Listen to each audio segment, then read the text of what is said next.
Okay, well today we're going to have Cliff DuRand speak on the end of neoliberalism. And Cliff, as many of you know, is one of the founders of the center. He's been a philosophy professor for over 40 years, and as some of you know, may have been on, he leads educational trips to Cuba. You've been doing that for 30 some odd years, approximately, yeah, for a long. So without me going any further, I'll turn it over to Cliff, who's going to talk about how can we end neoliberalism. So, Cliff, please take it away. Okay, thank you. Thank you, Gregory.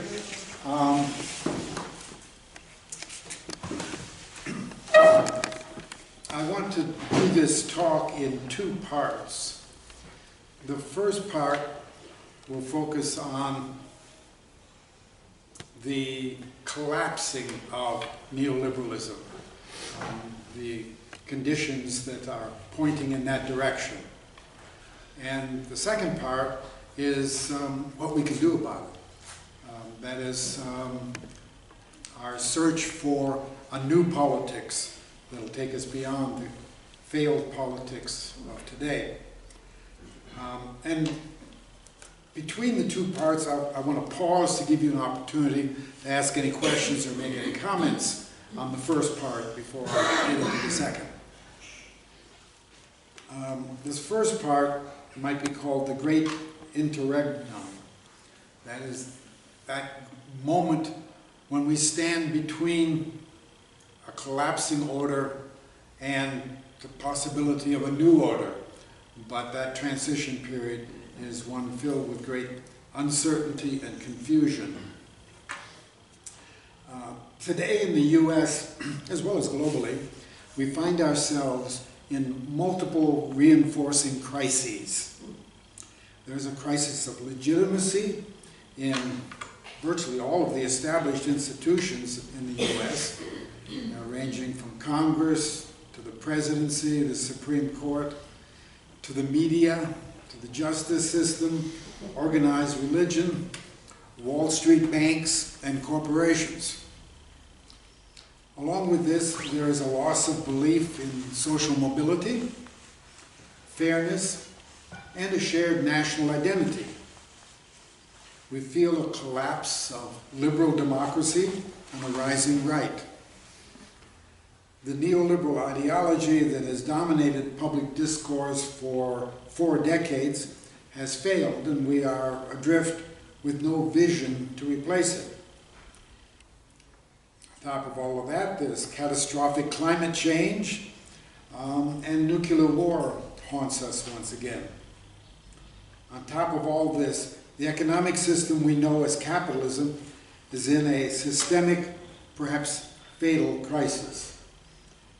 Polls have shown increasingly that younger people in particular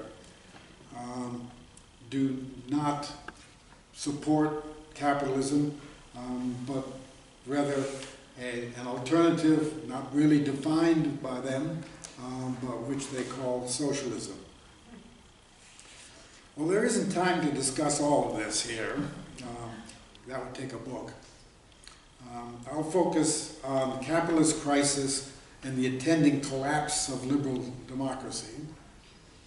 And then after the pause for questions, I'll talk about a search for a new politics that can lead us beyond the present crisis.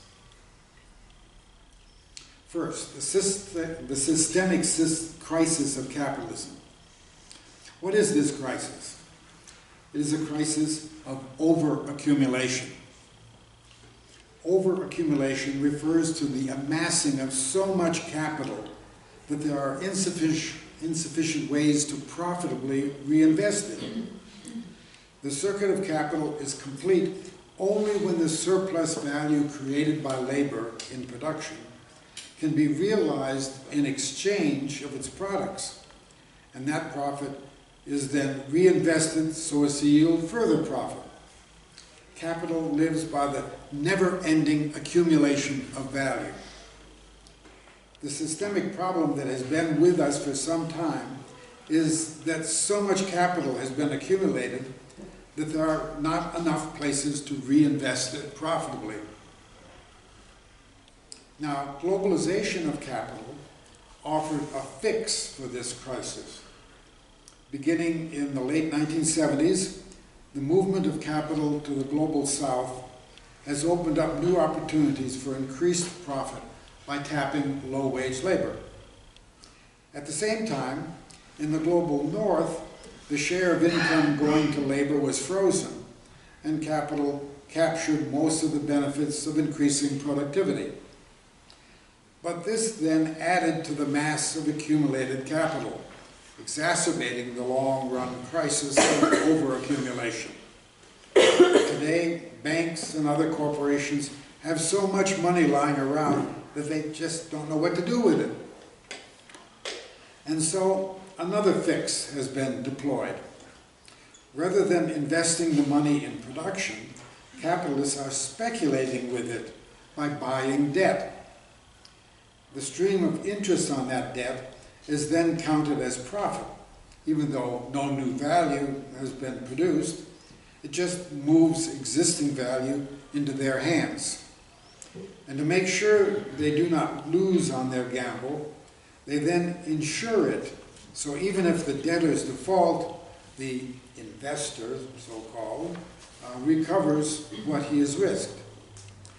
This financialization of capital has been made possible by all kinds of exotic instruments, like collateralized debt obligations, debt default swaps, derivatives, etc.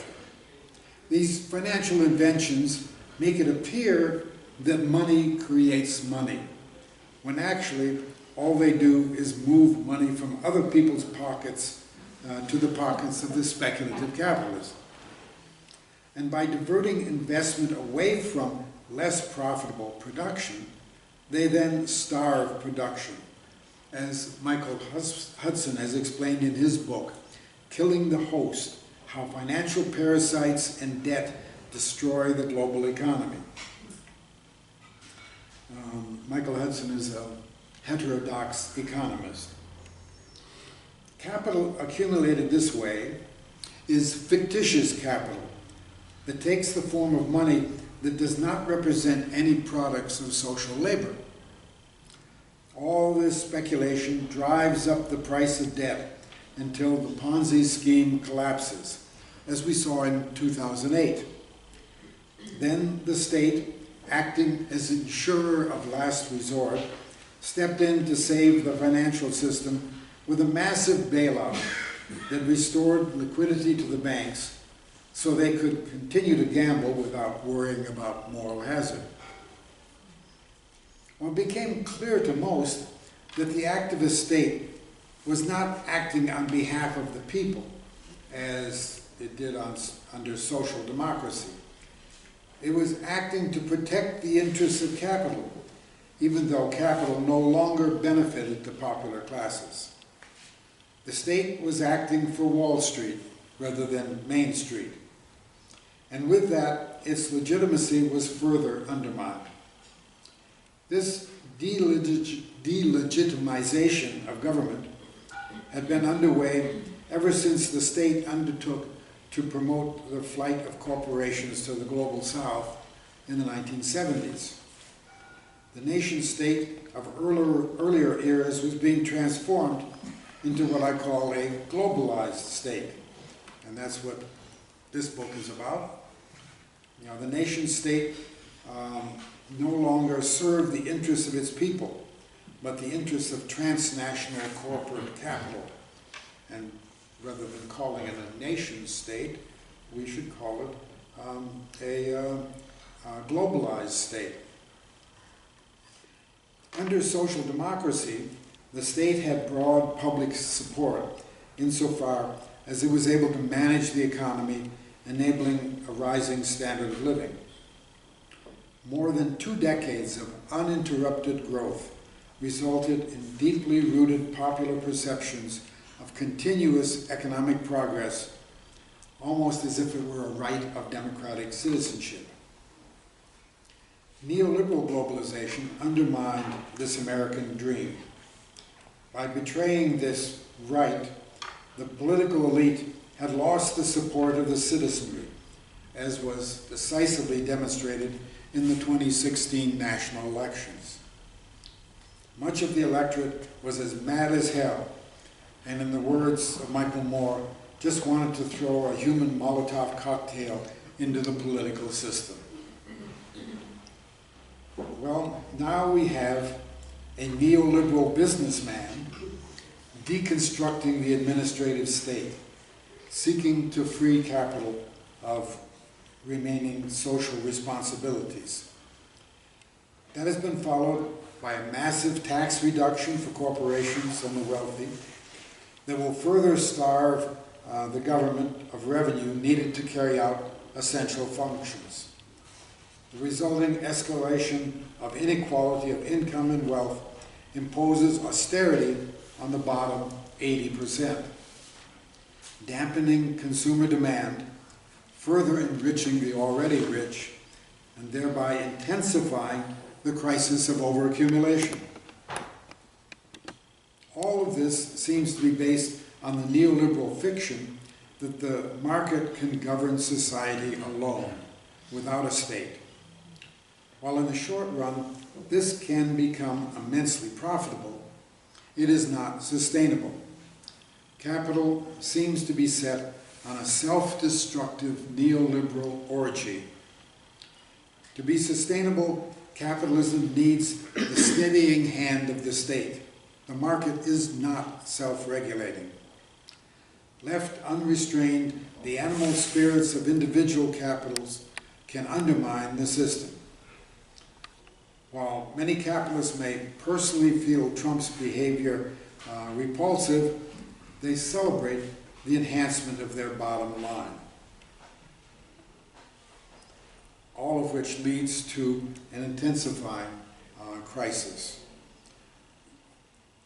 In fact, even establishment economists like Larry Summers are warning us of the next financial crisis that they expect will be more severe than the one of 2008. And they don't know how to avoid it. And so the question is whether capitalism can be saved, as happened with the New Deal. The problem is that now there is no state able to restrain capital from its fatal excesses. Transnational capital has escaped the power of states and thus democratic accountability to the people. What rudimentary global governance institutions that exist are beholden to transnational corporations.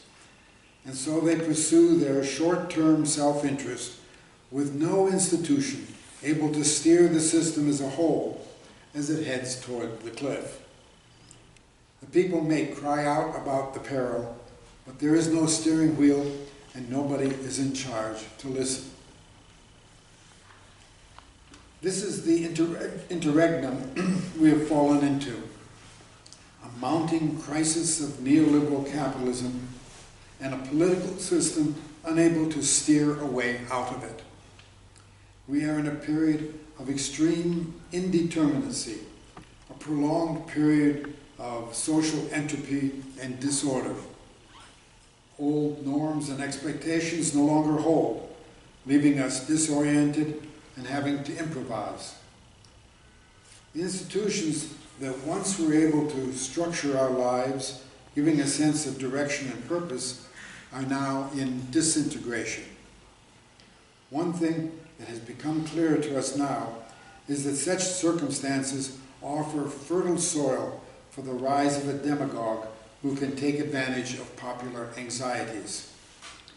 What this will lead to, what new order will replace the old one, or indeed even if a new order is possible, is unknown. We are in the midst of a great interregnum, a period when the old order can no longer hold and a new one cannot be born. This is the assessment of German sociologist Wolfgang Streeck in a fascinating book titled, How Will Capitalism End? Will it be in a bang or with a whimper? And will we even know it when it happens? Streck says it will be a prolonged, moving disequilibrium, springing from the contradictions of capitalism itself.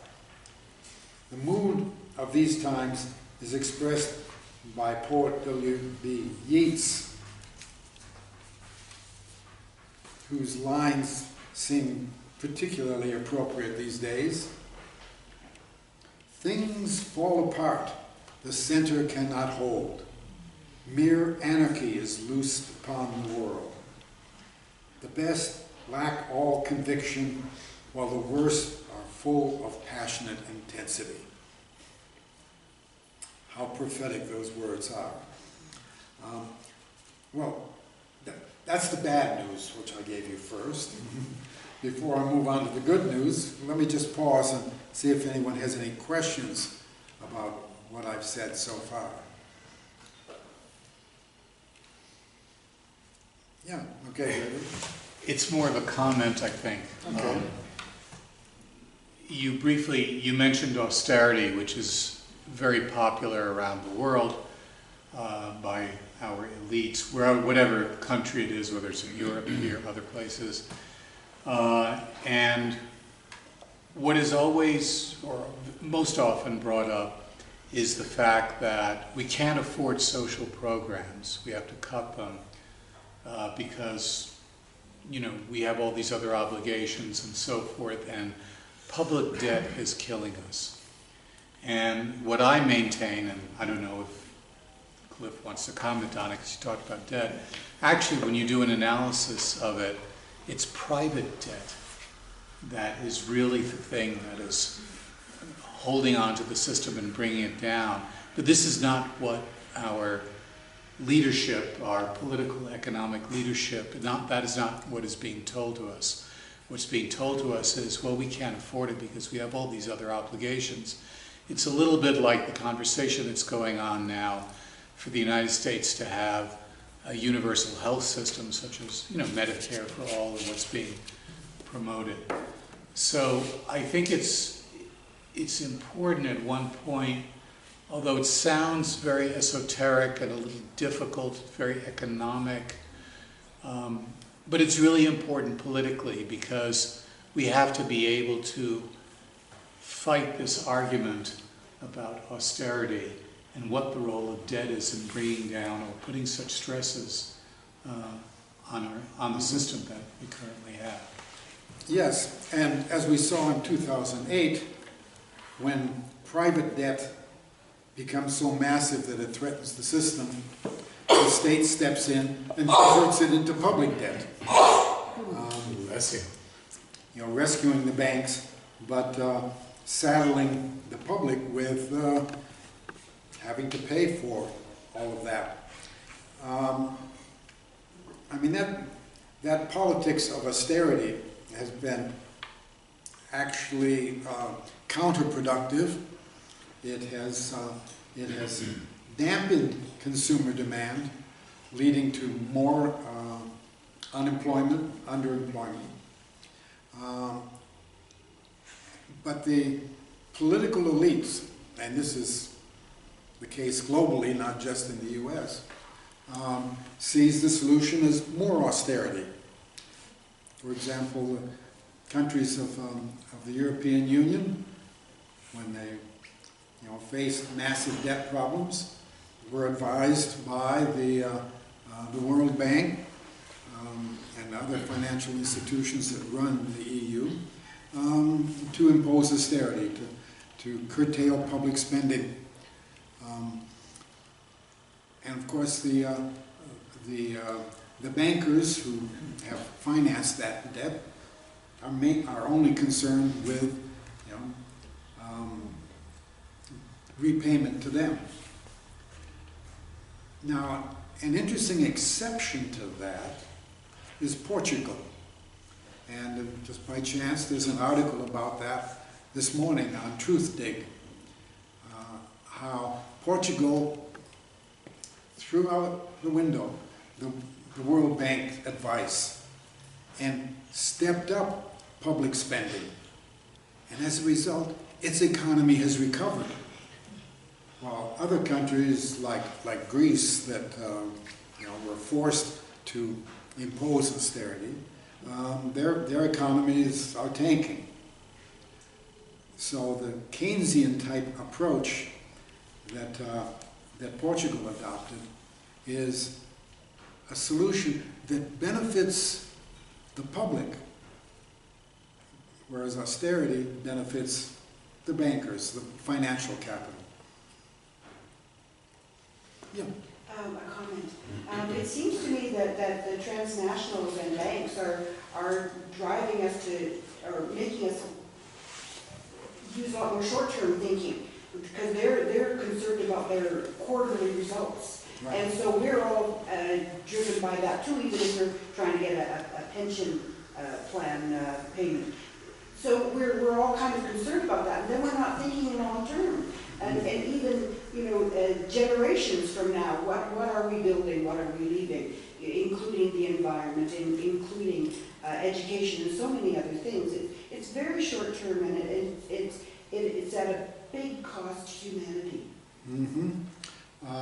Yeah, I agree. Short-term thinking prevails among the corporate elite as well as the political elite.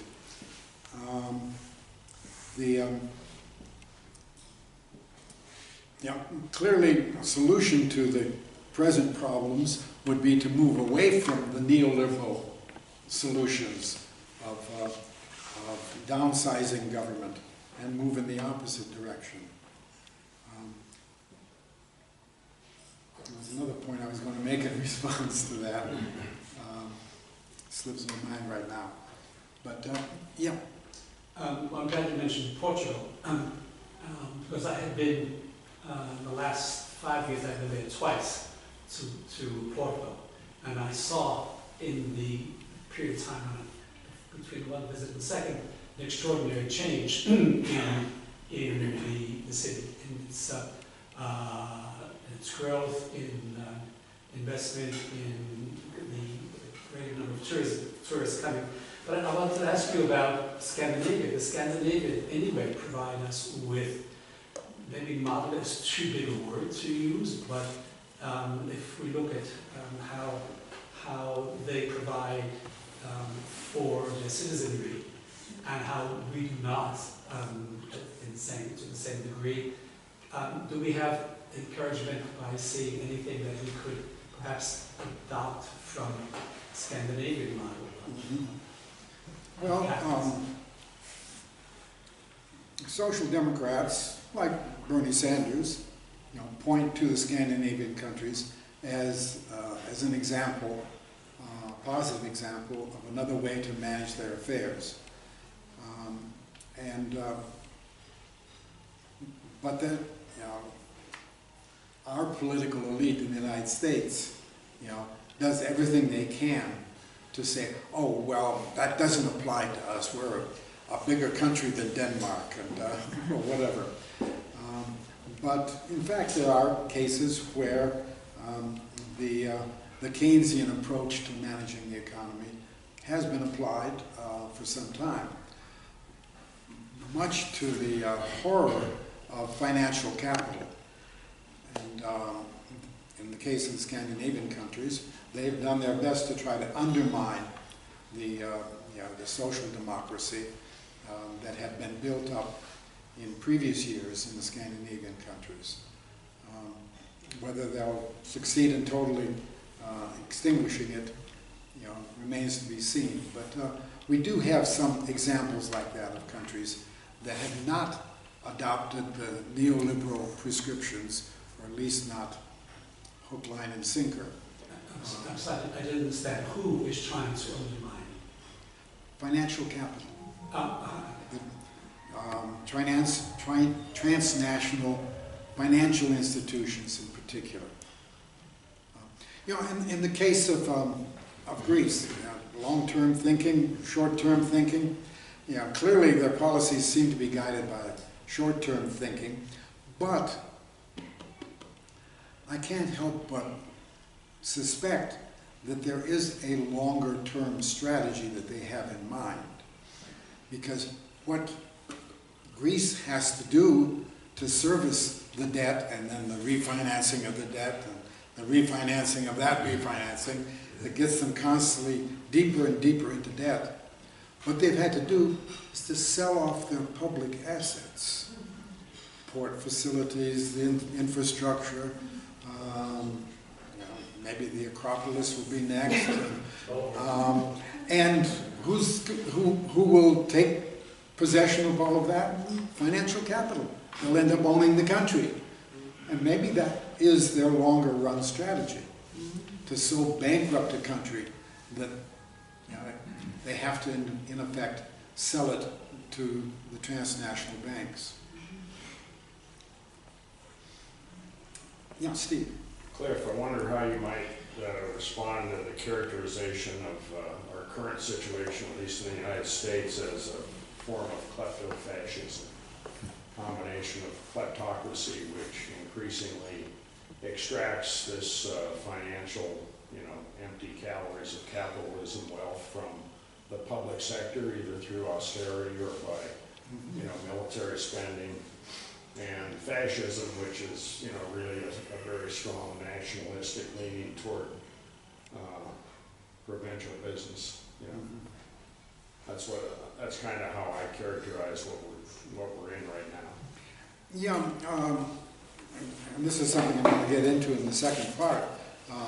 But what seems to be taking place is a 21st century version of the enclosure of the commons.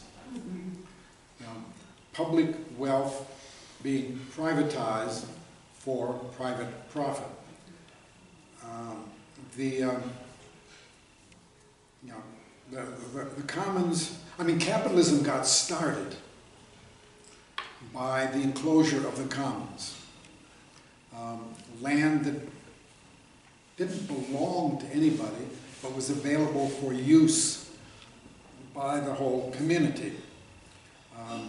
And the fact that European peasants were able to collect firewood on this commons land, to pick berries and nuts and so on.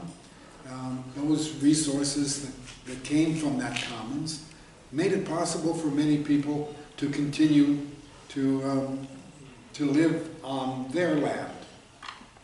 The enclosure of the commons prevented people from having access to those additional resources, and as a result, many of them were no longer able to make a go of it with agriculture.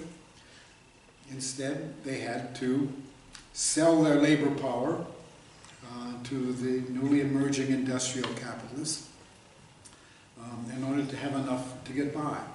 So the birth of capitalism was found in that theft of the commons from the people and the attendant creation of a dispossessed population that was available to them as wage laborers. And that's still going on today. I'll say more in a bit about some of the commons that are now under threat, but hearkening back to that earlier period, there's a lovely poem that I want to share with you. It comes from the 18th century, it's anonymous. The law locks up the man or woman who steals the goose from off the common, but leaves the greater villain loose who steals the common from off the goose. The law demands that we atone when we take things we do not own, but leaves the lords and ladies fine who takes things that are yours and mine. The poor and wretched don't escape if they conspire the law to break. This must be so, but they endure those who conspire to take the law, to make the law. The law locks up the man or woman who steals the goose from off the common, and geese will still a common lack until they go and steal it back. That's a voice from the 18th century that applies to our present predicament. Yeah, you do? Yeah, I think that actually that poem, in a way, highlights the resiliency of the system to perpetuate itself. And you know, from the 1970s, there's always been groups. I've been a part of them that have talked about, you know, this integuum, is that what the term is? Interregnum. Interregnum. Yeah, that has been there forever, and they, you know, predict the end of capitalism and the end of, you know, the system breaking down upon itself. And I wonder if, again, we're looking at a situation where we're prematurely looking at a situation where that collapse of the system is inevitable. It seems so like such a resilient animal to find ways of reinventing itself to perpetuate neoliberalism or capitalism or whatever it is. So I wonder what your thoughts are on that mentality that sometimes we have on the progressive left. Mm-hmm. You know, Gregory wants to. I want to jump in and say, yes, I agree with you. I mean, there's this whole, it's been going on as long as I've been an activist, but, you know, 100 years, that the imminent collapse is going to happen. And if you wait for the imminent collapse, generally what happens is you die first. What it leaves out is political agency. It's politics. It's not, yes, there's weaknesses, but the system is very resilient. I mean, the whole move to financialization from Keynesianism in the 70s was a very wonderful for capitalism, resilient way to strengthen itself and to continue on. And there was a reason, there was a crisis going on in terms of profit and so forth, to this turn to financialization. So it's political agency that is going to help us to do things to transcend the system and create a new system. I'm sure you're going to talk about it in a second thing, but we cannot be, we're not, unless we want to be passive agents, which means nothing is going to happen and it's out of our hands, and all of that breeds cynicism and resignation. And that's the last thing we need right now. Get angry, get smart, be political, you know, militate for change, be militant, and do things. I'm not saying just you, but you know, all of us, in whatever, it can be the electoral, non-electoral, all of these areas need to be advanced, because, you know, otherwise you're leaving it in the hands of the elites to make your life for you. And the last line in that poem was, until the geese take back the commons. Well, fellow geese, it's time to get quacking. And let's go, because the only way it's going to happen is if we collectively make it happen on many different areas. And that brings me into the second part of the talk, and Naomi Klein's book, No is Not Enough: Resisting Trump's Shock Politics and Winning the World We Need. Yeah, it's a very timely book that Naomi Klein has written. You may remember that she spoke 2 years ago at the Writers' Conference here. That's when she was writing this book. She gave us kind of a preview of what was coming. And it's a book that you know, that is well worth reading carefully. Yeah, she calls on us to resist President Trump and turn to the reactionary right politics in the U.S. But she also reminds us that even if we succeed, we will still be left with the conditions that gave rise to Trumpism in the first place. We've got to do more than resist Trump. She calls us to change the neoliberal paradigm that has guided, or rather misguided, public and private life for the last 4 decades in the United States and much of the rest of the world. Now, this is no small challenge that she lays down for us. But without a new way forward, life will become increasingly unlivable. Neoliberalism, I've been using the term, but assuming that people are familiar with it, but many maybe not, as it's a term that has not been part of the standard vocabulary in the United States, though it is in the rest of the world. But neoliberalism is a renewal of the 19th century liberalism of laissez-faire, free market, unbridled capitalism of the robber baron era. The 20th century social liberalism that we're more familiar with is the opposite of that.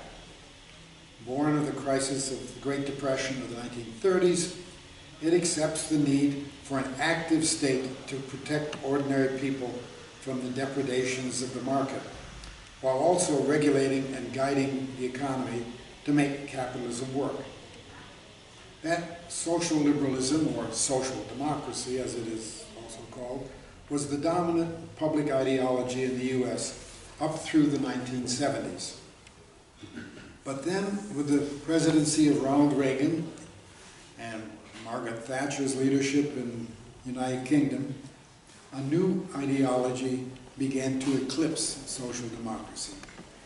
Rather than seeing the state as the instrument for democratic self-government, this ideology saw government as the source of our problems. In this view, government should just get out of the way and let the market direct society. The 1980s ushered in a new era of globalization under what came to be called neoliberal policies.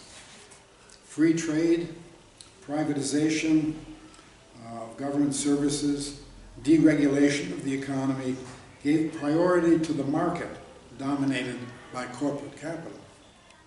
It was the antithesis of social liberalism. Neoliberalism freed capital from democratic social restraints. Its policies were embraced by Democratic and Republican Party politicians alike, from the Bushes and the Clintons to Obama and Trump. Neoliberalism became the hegemonic ideology, replacing social democracy. This ideology has been promoted by elites to direct public policy, not only in the US, but worldwide. Neoliberalism offers a simple story of our times, by which people can make sense of the world in which they find themselves.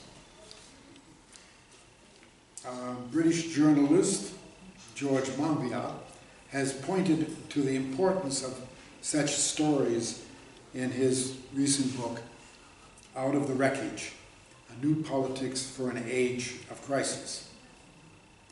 Monbiot deconstructs the neoliberal story, as well as its opposing predecessor, the social democratic story, finding that both follow the same narrative pattern. Here's his summary of neoliberalism.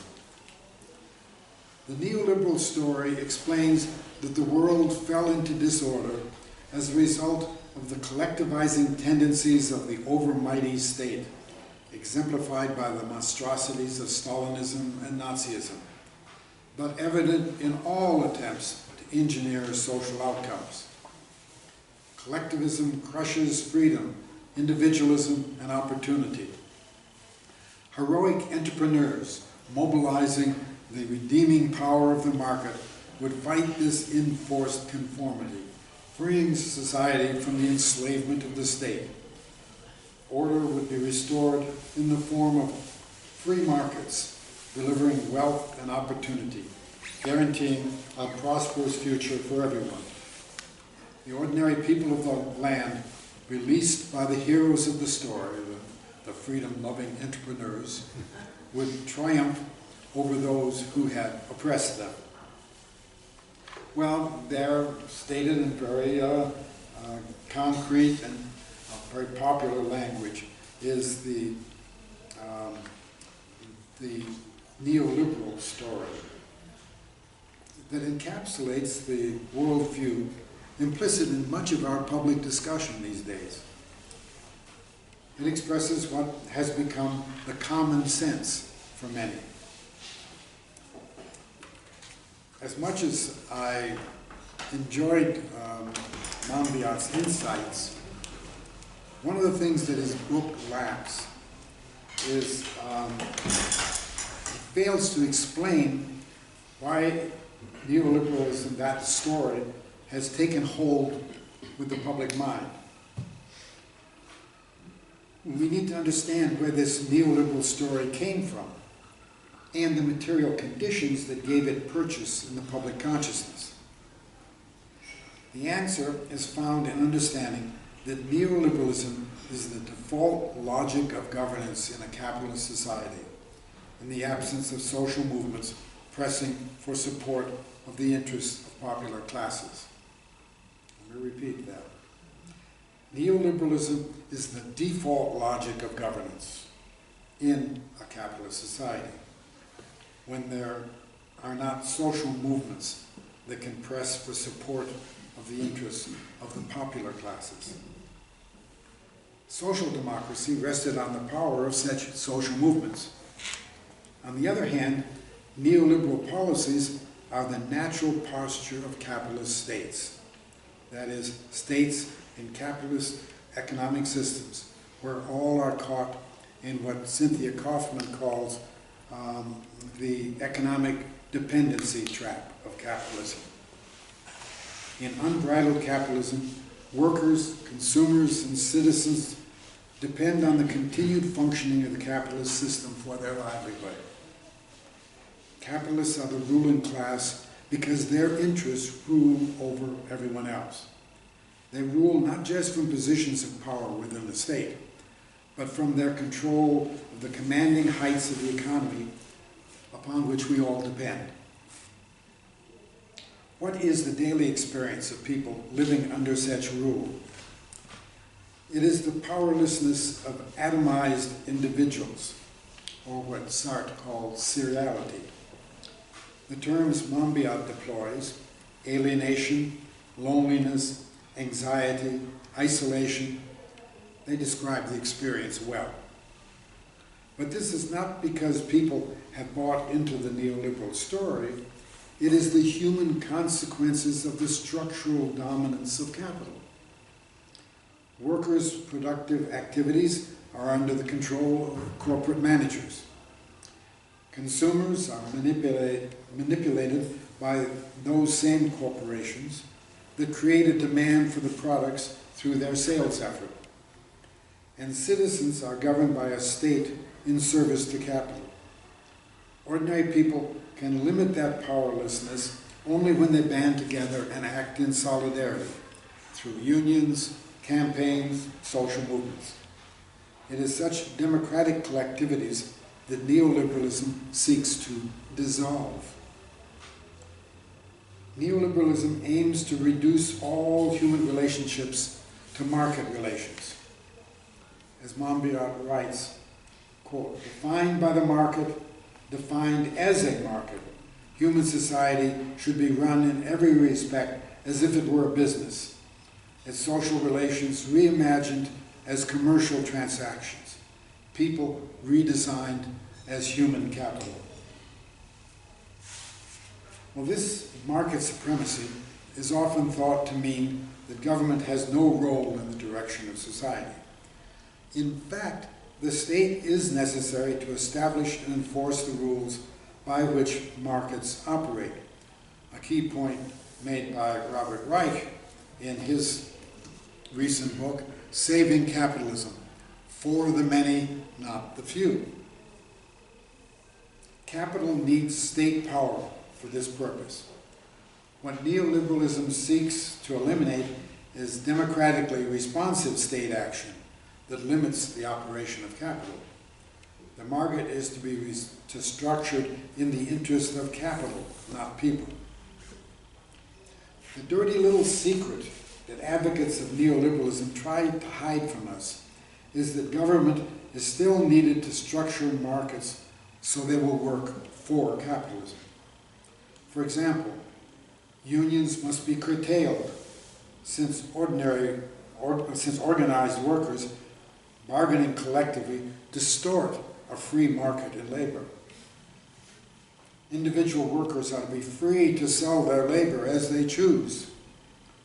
We all know that powerless as individuals, the right to work in reality amounts to a right to work for less. At the same time, investors can organize collectively into corporations and operate freely in the market. In neoliberalism, the grossly unequal power relation between individuals and corporations is ignored and even perpetuated. This means that neoliberalism favors the interests of corporate capitalism over working people, and that neoliberalism is a project for unbridled capitalism. It is, as I said, the default position of capital when unrestrained by popular forces. What is the function of government in a capitalist society? Naomi Klein has stated the neoliberal answer in clear terms.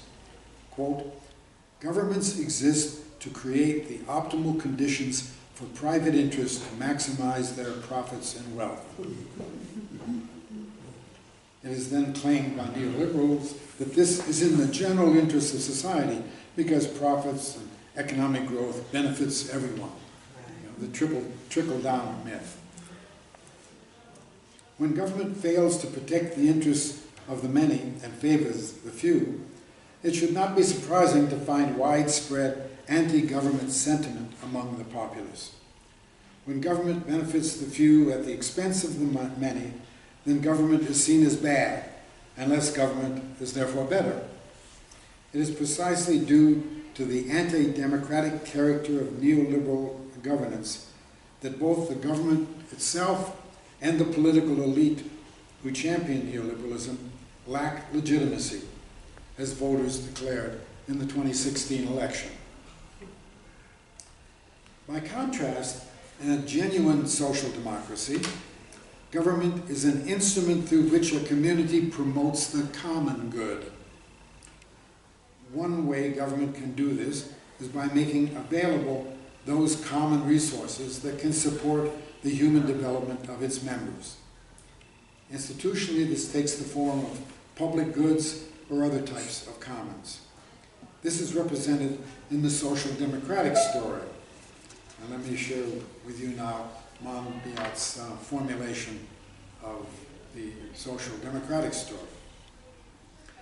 It explains that the world fell into disorder, characterized by the Great Depression, because of the self-seeking behavior of an unrestrained elite. The elite's capture of both the world's wealth and the political system resulted in the impoverishment and insecurity of working people.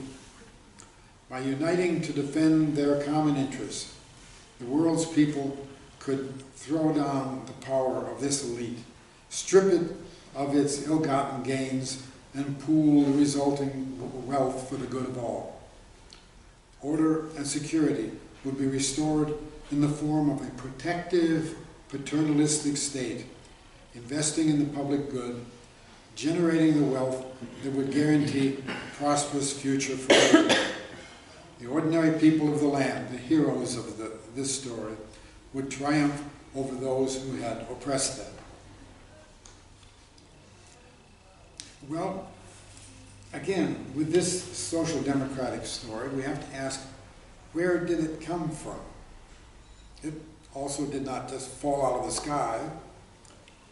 What gave this story popular currency was the struggle of people against the harsh conditions imposed upon them by capital, and finally the collapse of capitalism in the Great Depression.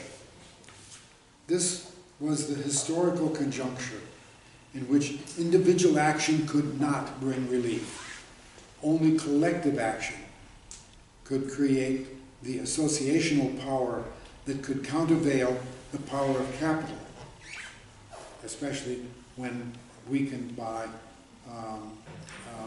by its economic crisis.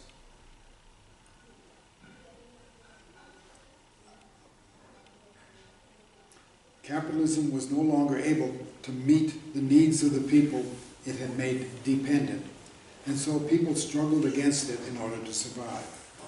It was in that struggle that they discovered their power to overcome alienation, loneliness, anxiety, and isolation. In those struggles, they overcame their individualism, discovering themselves as a we. In this, they discovered their social being. And philosopher Ron Aronson has written about this in a book titled We, Reviving Social Hope. Some of you may have heard him when he was here in San Miguel a couple months ago and spoke on the ideas in this book. The capitalist state responded to popular demands in order to save capitalism from itself. The New Deal programs, along with the military Keynesian policies necessitated by World War II, restored a capitalist economy upon which the dependency of the population could be maintained. It was thus that the social democratic story became a new common sense. The consciousness of a collective we that could overcome social problems and build a fairer society was articulated in 1944 by President Franklin Delano Roosevelt at war's end in his Economic Bill of Rights speech to the nation. This was the high water mark of social democracy, based on the understanding that we are all connected as members of a society. This vision was able to hold on into the social activism of the 1960s and in the Great Society program of the Johnson administration.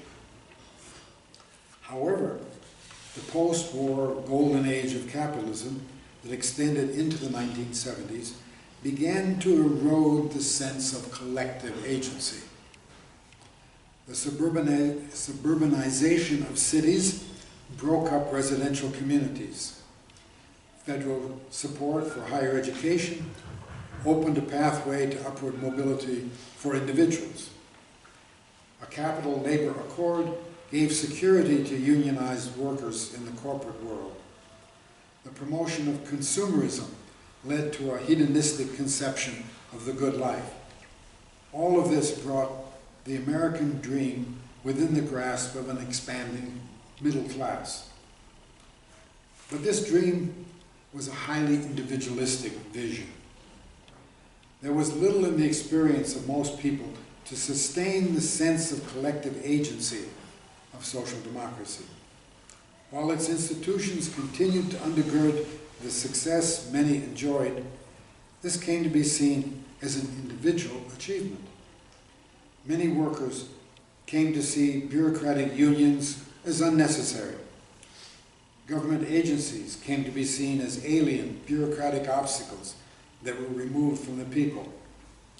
Although these institutions were the fruit of popular struggles, they were not democratically accountable, and so they were not seen as ours. It would have taken a continuing direct participation in them to sustain the sense of ownership that would have been necessary to defend them in the face of the coming onslaught of neoliberalism.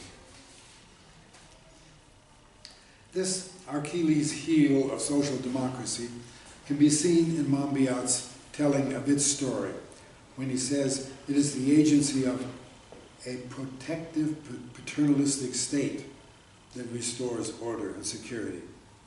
It is this vulnerability of social democracy that he is intent to avoid in the new story that he offers us in The Politics of Belonging.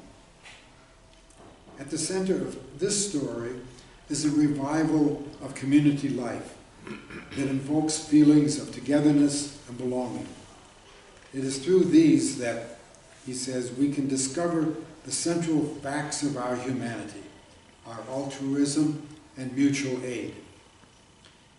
He sees these virtues as rooted in our evolutionary heritage as a species, which has been eclipsed by neoliberalism.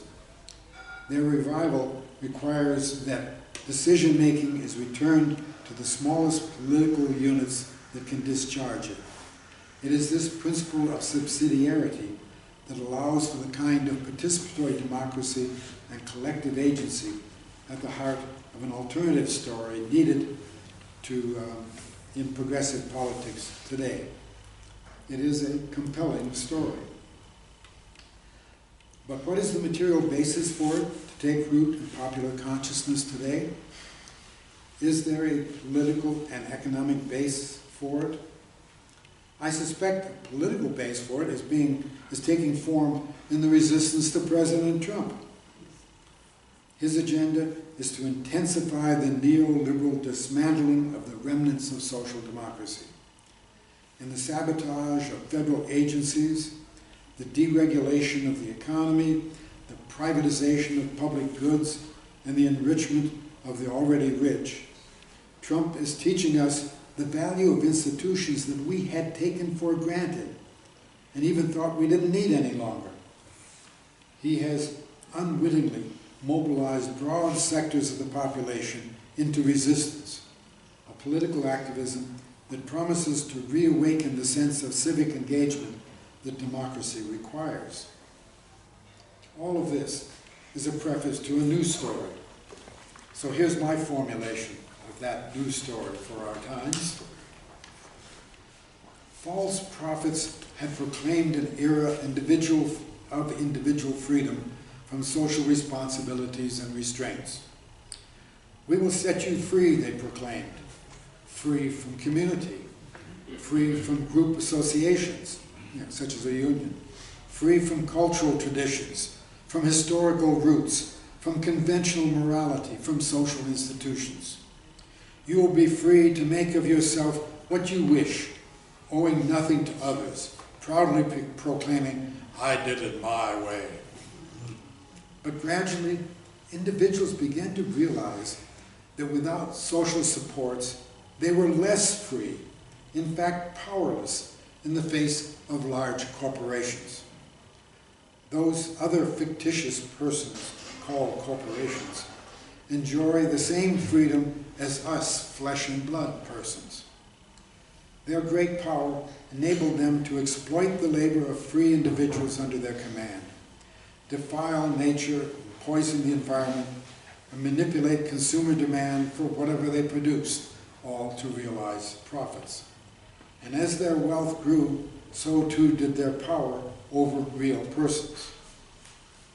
Many despaired and grew angry as they lost their dream. But some kept hope alive by banding together with each other to better provide for our common needs.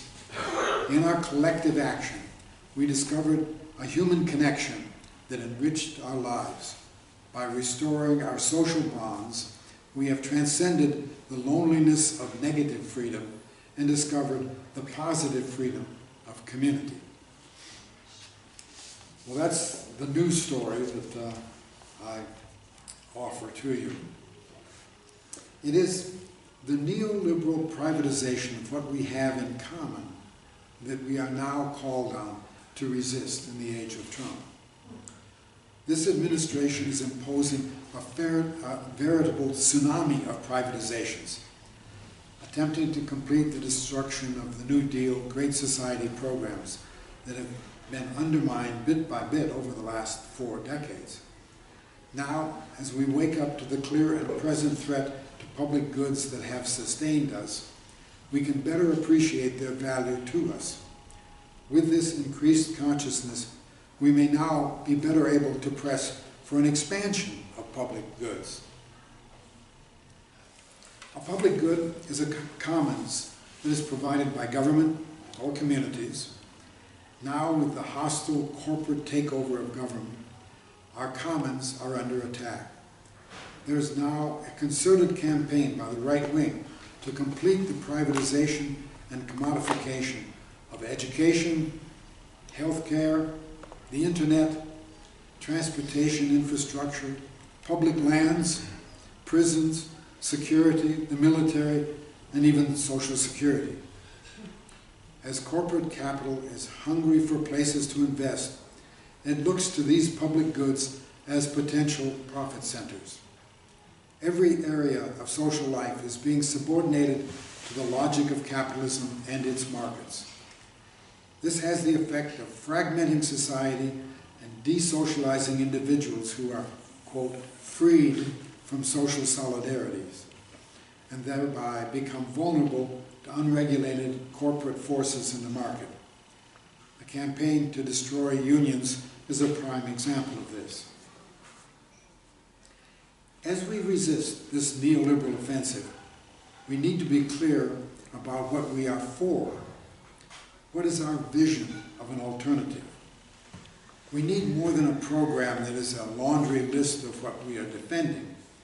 We need to connect the dots by showing how they fit together in a coherent vision of a better society.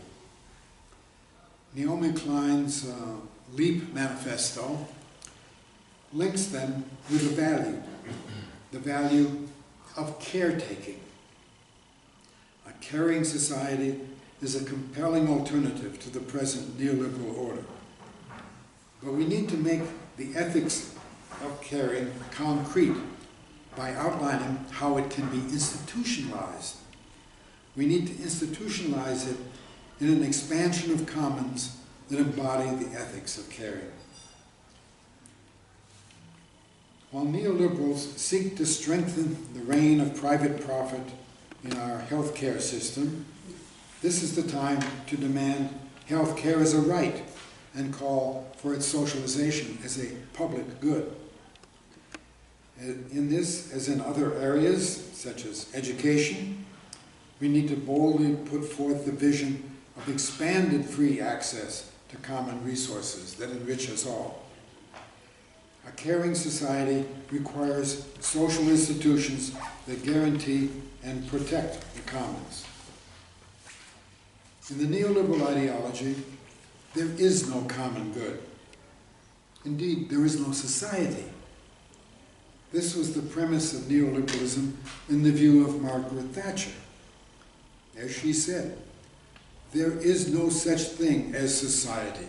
There are only individuals and families. In fact, that is not a description of reality, but it is a project to remake reality. As she admitted, and I quote her again, economics are the method, but the object is to change the soul. Neoliberalism attempts to remake reality by shredding the social contract and dissolving society into individuals who are powerless to resist the ravages of capitalism. The neoliberal concept of the human being is what economists call Homo economicus. Homo economicus, economic man. It's conceived of as a purely self-interested individual seeking his own economic advantage in the marketplace. It is born of any moral restraints, compassion for others, or sense of responsibility to the community or others. He is an amoral, asocial atom. This Homo economicus is usually understood to be an abstraction. It is recognized that in reality we are social beings with meaningful relations with others and moral sentiments, living in communities. Nevertheless, as Naomi Klein points out, with Donald Trump we have a neoliberal man, a personification of Homo economicus. He is a pure product of neoliberal capitalism. He is asocial and amoral. His entire being is focused on self-interest. In him, we can see mirrored what neoliberalism is trying to make us into. It is from that we recoil in horror. A genuinely alternative vision to neoliberalism roots us in human collectivities, in communities, We are not only economic beings, we are also moral beings with a social identity. We care for others as well as for self. That is why we common together with others in the community to share resources that contribute to the fuller human development of all. The conceptual basis of such a society has been set forth by Gar Alperovitz in this little book, which is available for free online.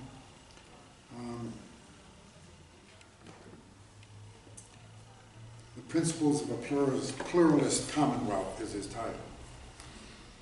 The idea of the Commonwealth is a political community that recognizes wealth, not just in the material sense, but in the sense of well-being.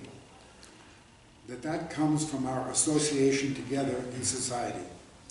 For decades, Alperovitz has been building institutions within present capitalist society that strengthen our interdependence for the common good. Institutions such as cooperatives and community development corporations. He recognizes that those who own capital is a major determinant of who has power in a society. Thus, to have a democratic society where power rests with the people, much of the capital of society must be in the hands of the popular classes. But that does not necessarily mean the state, as was commonly assumed in the 20th century. Applying the principle of subsidiarity, ownership and decision-making power should be at the lowest level possible, with higher levels providing support. This then gives scope to a participatory form of democracy, such as is possible in a worker-owned, self-managed cooperative. However, Alperovitz points out, quote, the interests of workers in any unit of production or social administration are not the same as those of the community as a whole.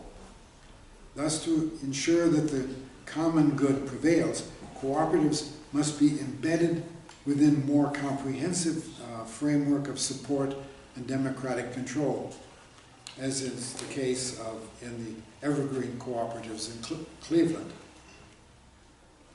In addition to cooperatives, Alperovitz allows for small, private, individual ownership, as well as larger firms held as public utilities.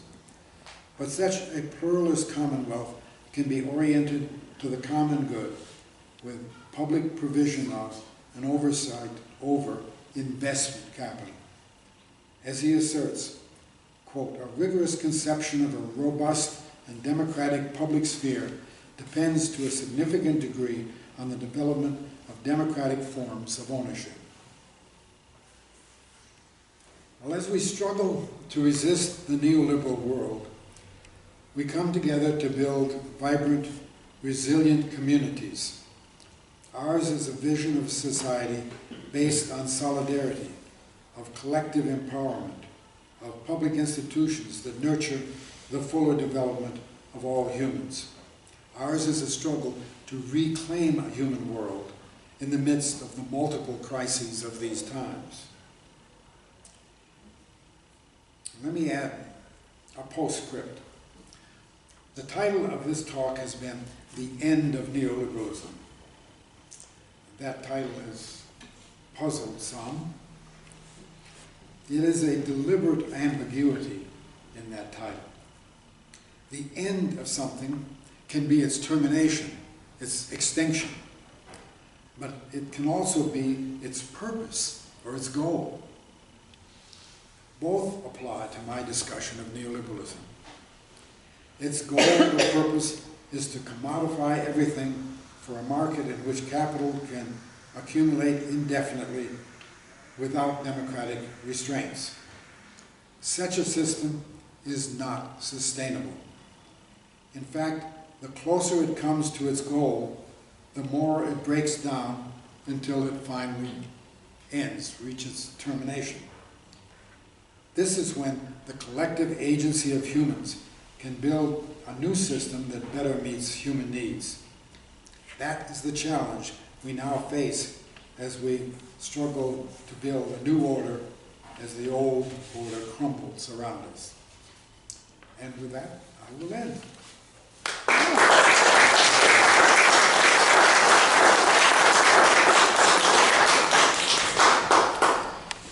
And invite your questions or comments.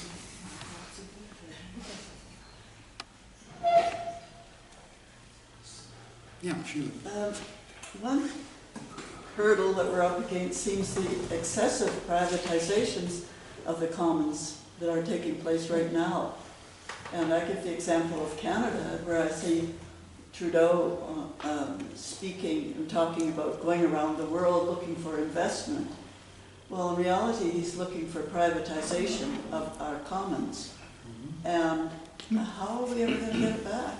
You know, like airports, health, schools, everything is up for grabs. Water, and everything is proven. You know, one case after another, the price for the population goes up. There's no case where it hasn't gone up, because the public-private ownership costs more, because the public ownership can get loans at a lower rate. So there you have it, and we've got all sorts of, I'm sure everybody has examples of that. How is it going to happen if things go the right way?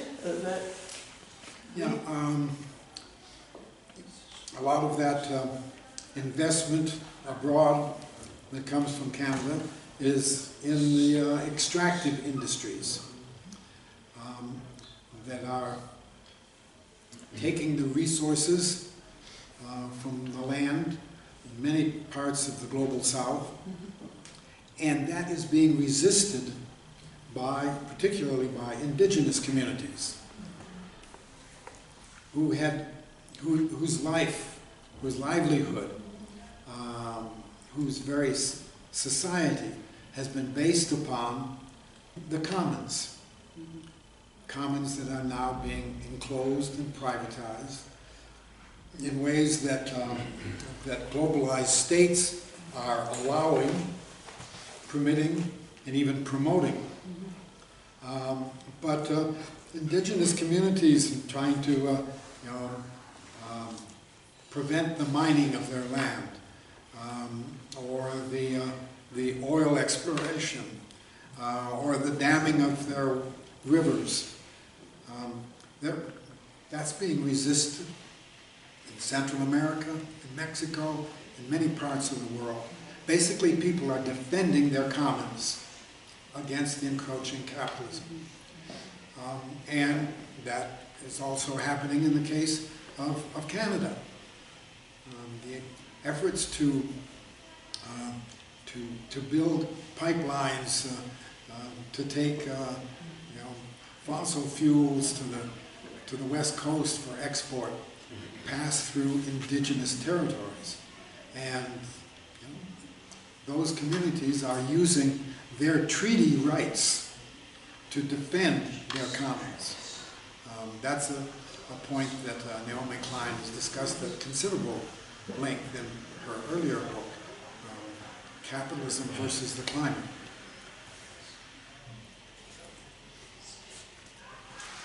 We have examples right here in San Miguel, too, of that neoliberal privatization of our streets. The municipal government has been pushing through its plan, its mobility plan, to install parking meters on the streets in the centro. That's not necessarily a bad thing, in my view at least. But what is outrageous about it is that that revenue does not go to the city to be used for the common good. It goes to the private company that has the contract to operate that system of parking meters. Basically, it's another theft of the goose from the commons to enrich someone else, enrich private interests. And there are people here who are resisting that. The PAN political party has been a major exponent of neoliberal policies. as was the pre. You know, in fact, NAFTA, supported by both of those neoliberal parties, has been a major expansion of neoliberal economics that has disrupted and impoverished and left landless, you know, large sectors of the Mexican population, producing an ever-continuing low-wage labor force that transnational firms can take advantage of. Yes, in the back. Where do you see youth inserting themselves in the revival of neoliberalism?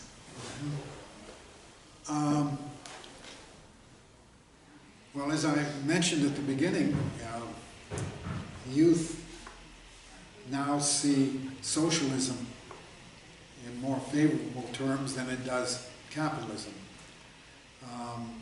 That's the expanding edge of the electorate. Those who have bought into the neoliberal ideology, many of them were socialized during the Cold War and learned that, oh, socialism, communism, any kind of government activity is suspect, it's an oppressive. You know, they're passing from the scene, and their numbers being replaced by the younger generation. And you know, that's the one hopeful thing that we can see in the midterm elections coming up this fall. But you know, because they're strongly for raising the minimum wage, Medicare for all, basically socializing to an extent the healthcare system. Education. Free tuition. Oh yeah, free education through the university level. I mean, that's a socialization of education. Something that we've long been used to on the primary and secondary level. You know, public education been socialized, you know, for generations now. But the neoliberals are trying to privatize that, replacing public schools with charter schools that benefit, financially benefit corporate interests. We see the case of Puerto Rico, where the neoliberals are basically dismantling the public education system to replace it with charter schools, as also happened in New Orleans after the hurricane destroyed that city. You know, again, Naomi Klein has her finger on what's happening in this regard. That is, disasters, natural disasters, but also man-made disasters become an opportunity for private interests to step in and displace the public goods and privatize them instead. Have you been looking to ask a question? Leaning forward eagerly. Okay. Yeah, Gregory. As is my wont, I want to make a couple of points. So I've been thinking a lot about this, and the challenges to us who count ourselves as progressives. One is to take a look at mystification. Top. There you go. Mystification. This may sound somewhat esoteric, but I think it's important by the way we think, because we've grown up under neoliberalism, most of us, and thinking about these things the way we think, and a lot of it is perverted. But number one, we mystify things. As an example, there's a very big word that comes from Latin via Greek called prosopopeia. But basically, what it means is personifying inanimate things. And a perfect example of this is a word you've used about 200 times in your talk, the market. And we see it in our newspapers, we see it on the internet, on the radio, television, whatever media, whatever sources we're looking at and thinking about. And we get things like, the market dictates. The market said today that, da-da-da. So we're making into this thing, this symbol of authority, as you said, that controls our lives. It's not a person. This is a construct. It's an economic and ideological construct. And we participate in giving over to it power. And we have to break those bonds of mystification. Related to that is a kind of self-criticism, but questioning even the things we, as progressives, which I'm assuming we all are here, want to militate for.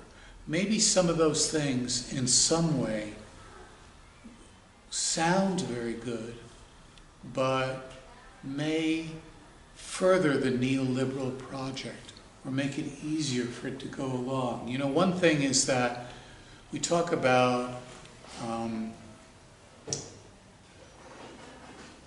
getting rid of homophobia, fighting racism, doing all of these very positive things, which are good. But at the same time, Tim Cook, the CEO of Apple, and other corporations are all in favor of it.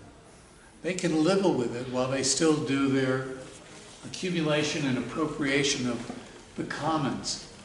So it's up to us that seeing how those things or just changing the way we approach them don't further that neoliberal project.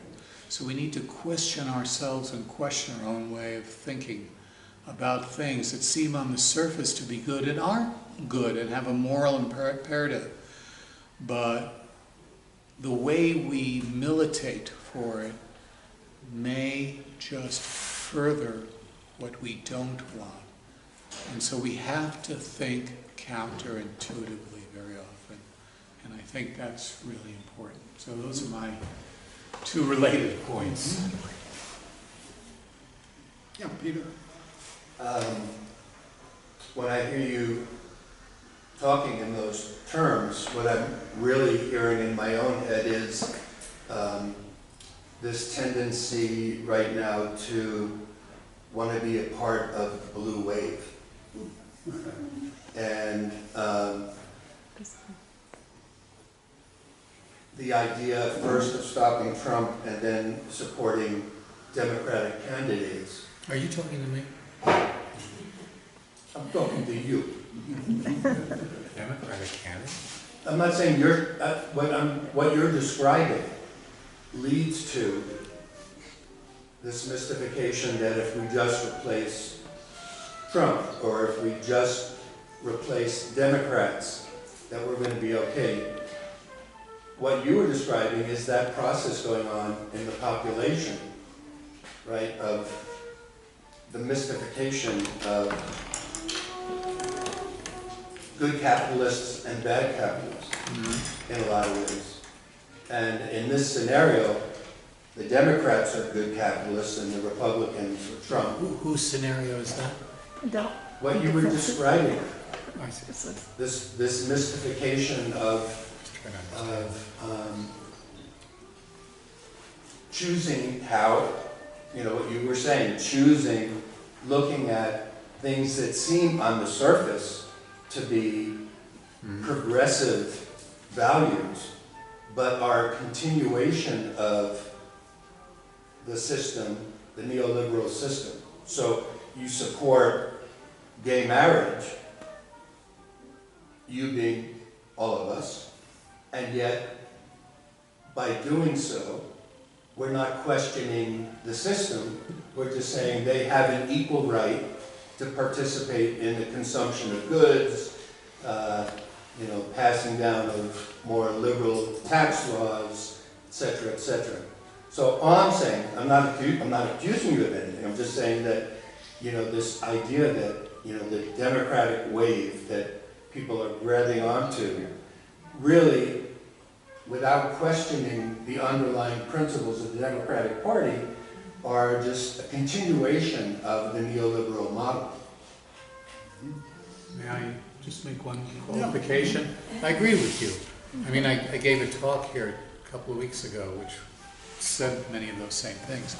But I think when you talk about, gay marriage and anti-racism struggles and environmental struggles, which is something we've not talked enough about, because I think that's one of the major challenges facing us in the world, is if it is unrelated, this is me talking now for me, if it's unrelated to an anti-capitalist project to transcend capitalism to something different, then it supports the neoliberal project. I mean, I'm making it very simple, but in a way it does it. I think it's very important to have those good, moral, progressive ideas, but fit into the project of pointing out what's going on under capitalism, under neoliberal capitalism, and transcending what it is we want for the future.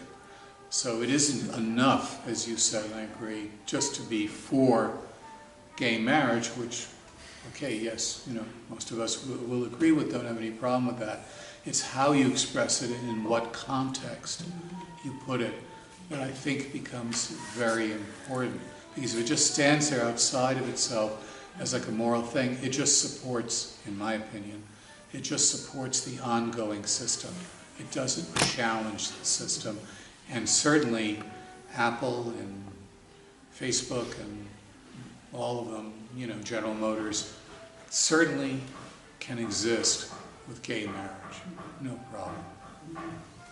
Yeah, I think that on this point, that the commons and public goods does provide a language that we can use that, in effect, opens a window to a different vision of society. It's a question of how we articulate what we do. Do we support the cancellation of student debt and the making public universities tuition free? Do we do that just as something that benefits a particular group, a particular age group? Or do we articulate it in universal terms?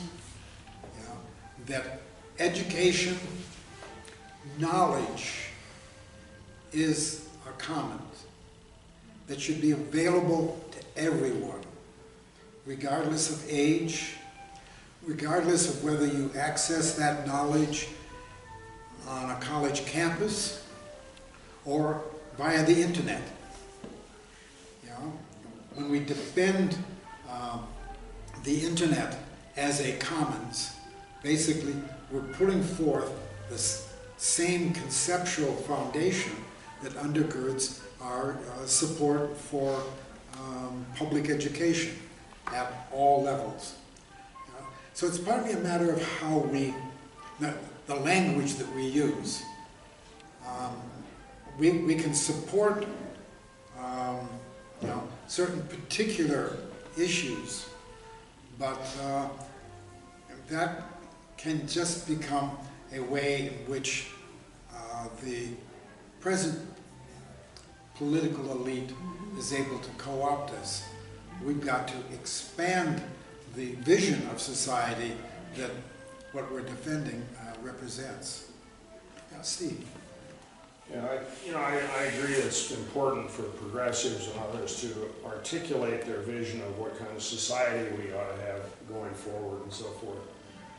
But until we can somehow develop a viable political mechanism to enact, what are the kinds of rules and regulations that enable that kind of society, we're really at a very serious dead end in my estimation. The United States is unique in its two-party system, which is really a one-party system, despite all the rhetoric that you hear to the contrary. And since 50 years ago, when neoliberalism got its foothold and said the government is the problem, their answer to that was to become the government, which they've been very successful at. So there's no difference now between our government and the transnational corporations. They're one and the same. And that's whose interests they serve. So I'm curious, whether anybody else sees a viable political mechanism that I don't see. The young woman that got elected in the Bronx, or wherever it was up in New York, everybody's all excited about her liberal leanings and the values that you talked about, free education, free health care. Well, she was elected by 7% of the eligible voters. So there's really no mandate there. There's nothing, And there's been a handful of 2, 3, 4 handfuls of liberals in the Congress for decades, and they get nowhere, So anybody has a good idea, I'd like to hear it. Yeah, I think a political vehicle for making major changes, is a long ways off, unless the present system just collapses, and then people will be more open to alternatives. And in the meantime, I think we need to try to get progressive voices like hers and like Bernie in Congress, where they have access to the public ear. Not that they will be able to change much of anything legislatively, but they can help open a broader discourse in the public until we're able to get to that point where we have a vehicle for changing not just a few faces in Congress or in the White House, but to change the system within which they operate. So that's a longer run project. But yes. May I suggest that, and this sounds so very simplistic, and I absolutely agree with you about access to voices and all that, but one of the things that seems to me that somehow, I'm going to pretend that the whole world in the U.S. is made up of Republicans and Democrats right now.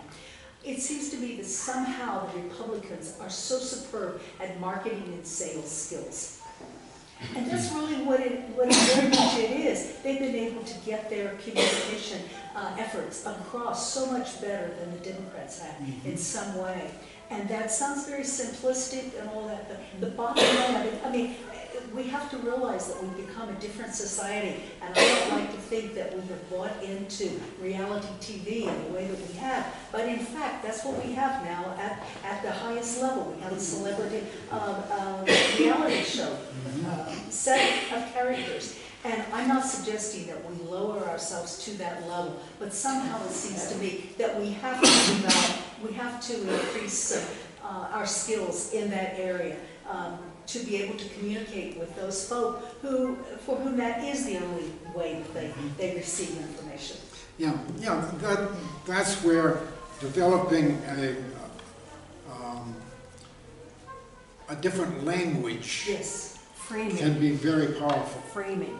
That's exactly right. How we frame issues. George Right. LeBoeuf We need to frame them in light of a vision of where we want society to move to.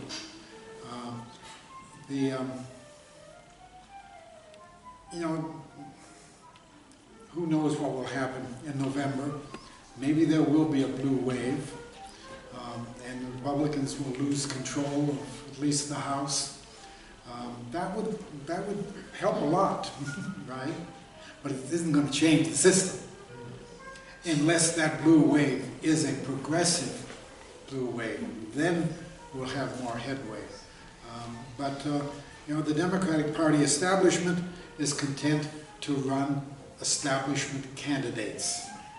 And in a few places, more progressive candidates have been able to, to win a place on the November ballot. But that's a small minority voice for now. Yes. Well, I think that until we have people gathering in groups in the smallest communities and talking about their problems, their local problems, and trying to look into how they might solve them, we're not going to have the strength that we need for this enormous change. I mean, something like it came in with liberation theology in the base Christian communities. People were just talking about their very most basic problems in the groups and caring about each other. If somebody had lost their job, they heard about that and they tried to figure out what they in their community could do. And I think in the meantime, the evangelical church has come in and filled that void, to an extent, in rural America, say, and rural Canada. But people, I mean, if we were going to have the enormous change, it's sort of the democracy from the bottom up, isn't it? That, that meant various politicians that thought of, but we need it. Yeah, playing the political game can just lead us back into the same thing that we want to get rid of. But I think we need to think not just in terms of politics, as it usually defined, but rather think in terms of transforming institutions or building new institutions, largely on the local level, that provide an alternative, a way out of that economic dependency trap of capitalism. And that is happening in many localities. Community development corporations, cooperatives, public banks, and the like. These are, and that's what this book, Moving Beyond Capitalism, is about. The things that we can do and that are currently being done to create an alternative that doesn't get rid of the corporations. We're not powerful enough to do that yet. But what we can do in the present is to build alternative institutions, where we are, whether it be in a city or in a town or on a college campus or wherever. And what that will do is, that's not going to replace the corporations.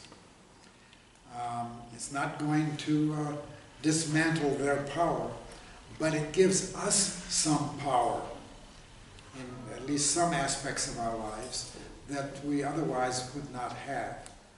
Public banks are a very good illustration of this. Presently, my home state of North Dakota is the only state that has a public bank in the U.S. It's been around for 90-some years, going on 100 years now.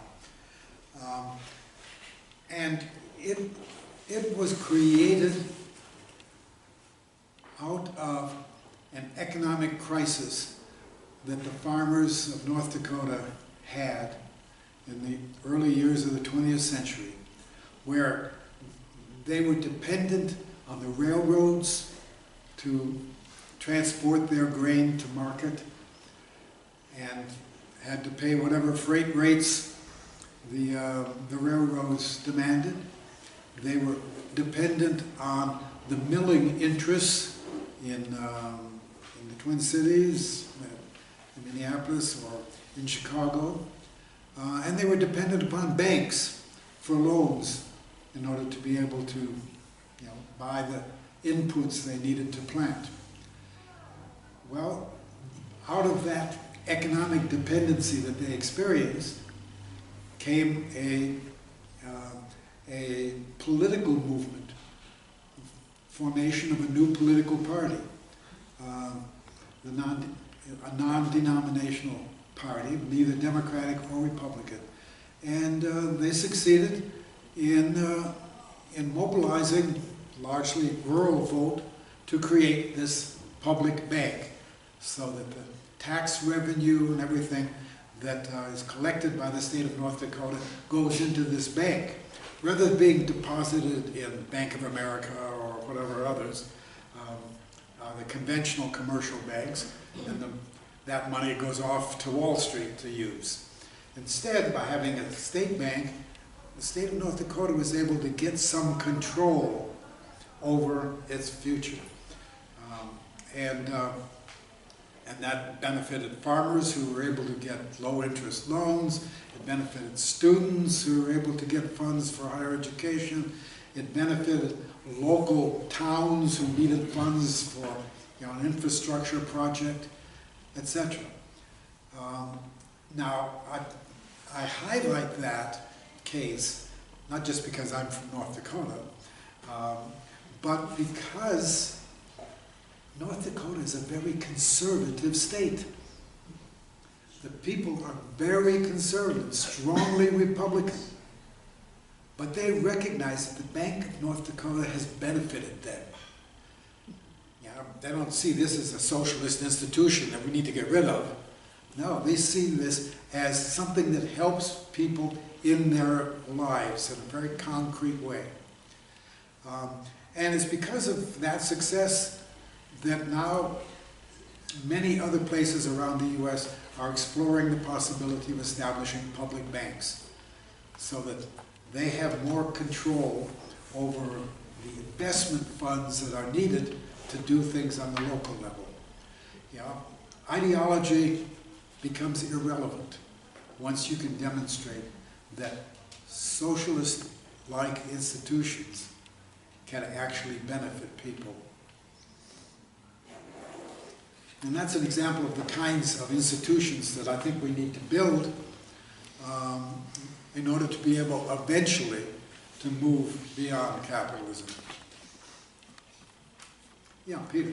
And again, that's a really good example of an institution that we would support, and yet it doesn't change the mentality of the people that it's supporting. Mm-hmm. And so the need to have the message of, this is not your typical institution. This is an institution that can take you beyond the confines of the market economy, Right. needs to be implanted at some point. It's another example of, unless we have that mentality of changing the system when we're building these alternative institutions, then we're not really getting anywhere. Mm-hmm. Mm-hmm. And that's where leadership becomes so important.